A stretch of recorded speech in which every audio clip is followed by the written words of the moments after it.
Christine Keeler. Christine Margaret Keeler, 22 February 1942 – 4 December 2017, was an English model and showgirl. Her meeting at a dance club with society osteopath Stephen Ward drew her into fashionable circles. At the height of the Cold War, she became sexually involved with a married cabinet minister, John Profumo, as well as with the Soviet naval attaché, Yevgeny Ivanov. A shooting incident involving a third lover caused the press to investigate her, revealing that her affairs could be threatening national security. In the House of Commons, Profumo denied any improper conduct but later admitted that he had lied. This incident discredited the conservative government of Harold Macmillan in 1963 in what became known as the Profumo Affair. Keeler was alleged to have been a prostitute, which was not a criminal offence. Ward was, however, found guilty of being her pimp. A trial was instigated after the embarrassment caused to the government.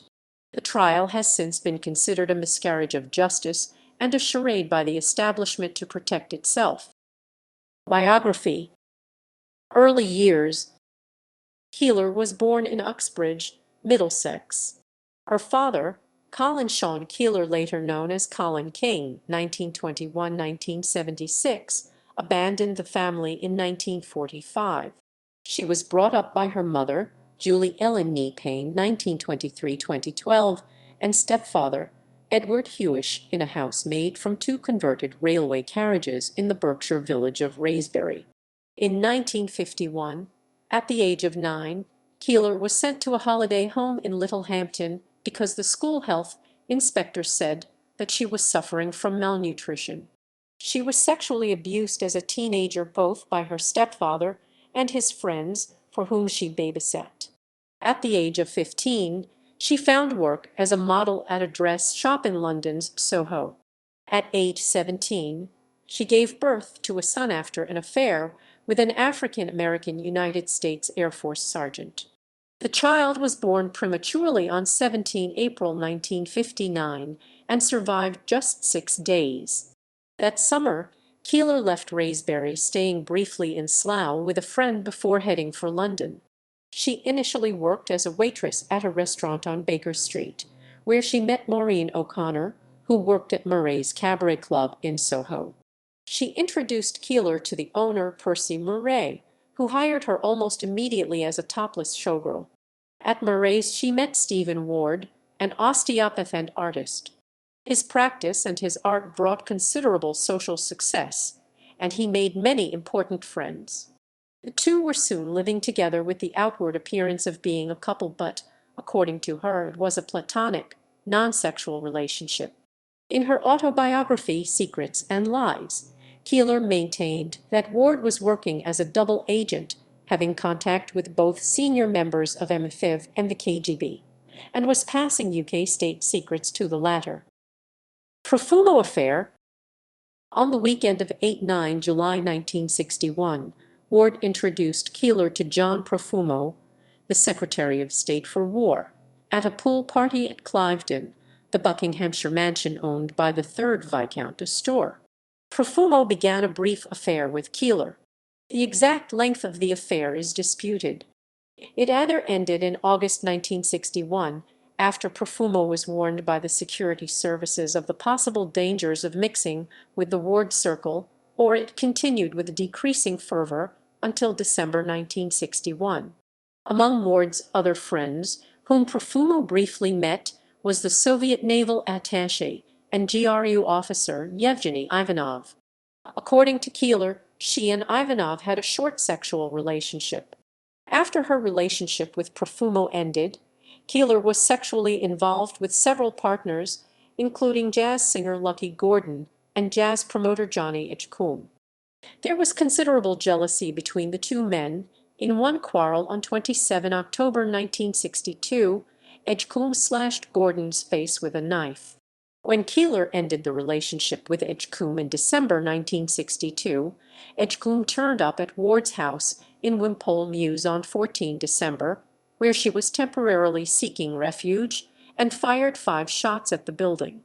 His arrest and subsequent trial brought Keeler to public attention, and provided the impetus from which the scandal known as the Profumo Affair developed.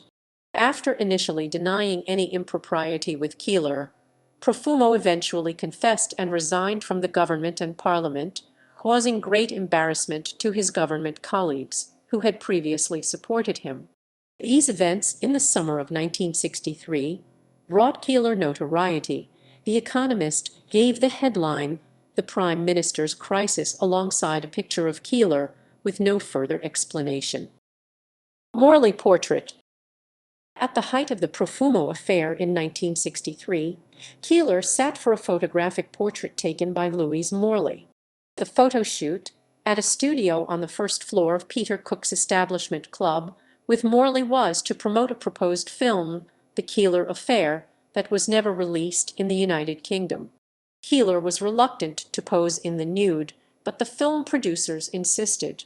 Morley persuaded Keeler to sit astride a plywood chair, so that whilst technically she would be nude, the back of the chair would obscure most of her body.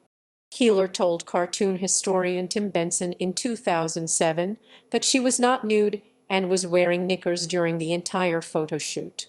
The photo propelled Arne Jacobsen's Model 3107 chair to prominence, even though the chair used was an imitation of the Model 3107, with a hand-hold aperture crudely cut out of the back to avoid copyright infringement.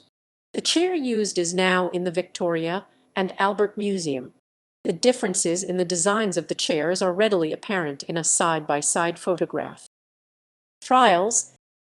On 18 April 1963, Keeler was attacked at the home of a friend. She accused Gordon, who was arrested and charged. At his trial, which began on 5 June, he maintained that his innocence would be established by two witnesses who, the police told the court, could not be found.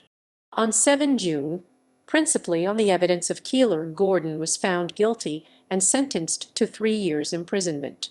By this time, Ward was facing trial on vice charges, and again Keeler was a main prosecution witness. Ward's trial, which ran 22-31 July 1963, has been characterized as an act of political revenge for the embarrassment caused to the government. He was accused of living off immoral earnings earned through Keeler and Mandy Rice Davies, based on the small contributions to household expenses or loan repayments the two had made to Ward while living with him. Ward's professional earnings as an osteopath.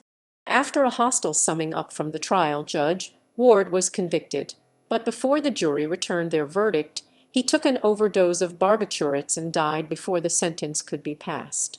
In the closing days of Ward's trial, Gordon's assault conviction was overturned by the Court of Appeal when his missing witnesses were found and testified that the evidence given by Keeler was substantially false. In December 1963, Keeler pleaded guilty to charges of perjury before Sir Anthony Hawke, the Recorder of London, and she was sentenced to 9 months' imprisonment, serving 6 months in prison. Later life. After her release from prison in 1964, Keeler had 2 brief marriages to James Edward Livermore, 22, October 1965, dissolved 1966, and Anthony Sidney Platt, 18 February 1971, separated 1972, divorced 27 May 1977. There was a child from each union, the elder being largely raised by Keeler's mother, Julie. Keeler mainly lived alone in the last couple of decades of her life. Most of the considerable amount of money that she made from newspaper stories was dissipated by lawyers. She said that during the 1970s I was not living, I was surviving. She published several accounts of her life, in one of which she claimed that she became pregnant as a result of her relationship with Profumo and subsequently had an abortion. Her portrait by Ward was acquired by the National Portrait Gallery, London, in 1984.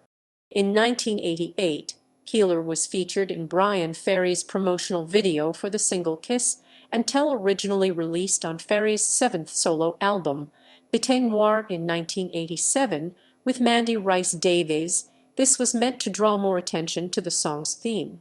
In June 1988, she made an extended appearance on Channel 4 discussion program After Dark.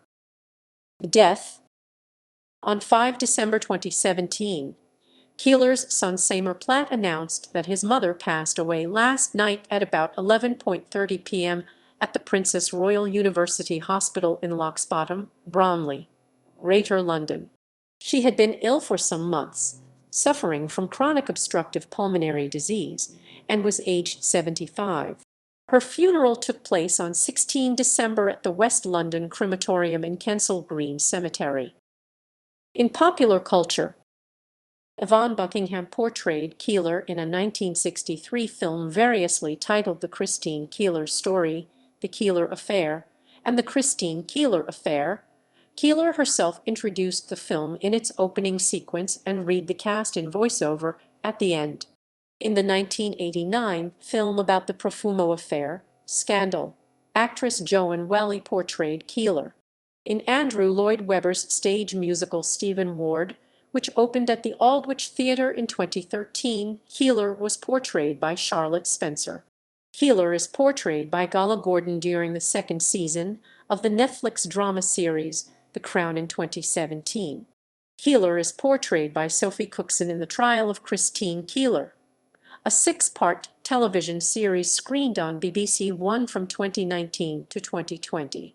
Funded by the Arts Council England and Arts Council of Wales, a touring exhibition called Dear Christine opened in Newcastle upon Tyne in June 2019 and toured to Swansea in October 2019, finishing at Art Halcyon in London in February 2020. The culmination of a four-year project by artist/curator Fionn Wilson to reclaim and reframe Keeler, it features work from 20 women artists in order to put a female perspective on a narrative that has mostly been led by men. The exhibition has been described by journalist and writer Julie Burchill as a thing of beauty without cruelty. Critic and writer Ian McKay wrote, "In several important ways, Dear Christine, the exhibition seeks with some noble intent to rescue Christine's image and experience and reprocess it, rescuing it from the newspaper front-page Keeler that is etched into the collective consciousness." The exhibition also featured in the Morning Star, the Daily Telegraph, and the International Times. In Wales Arts Review, writer Craig Austin interviewed Fionn Wilson, who says, "Christine Keeler has always fascinated me since I first became aware of her story via the 1989 film Scandal. When I started painting, I decided to do a series of paintings of her, and as I researched Christine's life story, it struck me that, even though she is a culturally significant figure in British history, there is very little recent artistic reference to her. I decided that I would try to rectify this and add to the visual narrative around her. And so the project was born. It's also a very personal project. I have great sympathy for Christine Keeler." The exhibition catalog includes writing by Amanda Coe, screenwriter and executive producer of The Trial of Christine Keeler, Keeler's son Seymour Platt, art historian Calliope Miniadecki, and artist and art critic Bo Gorzalak Pedersen. In the summer of 1963, Christine, a pop single by Joyce Blair released under the pseudonym Miss X, which parodied Keeler's involvement with Profumo, reached number 37 in the UK singles chart despite being banned from airplay by the BBC due to its subject matter. The single had also been banned by Radio Luxembourg.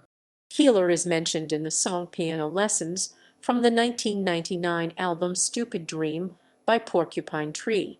Her affair with Profumo is referenced obliquely as British politician sex in Billy Joel's song We Didn't Start the Fire from the 1989 album Stormfront.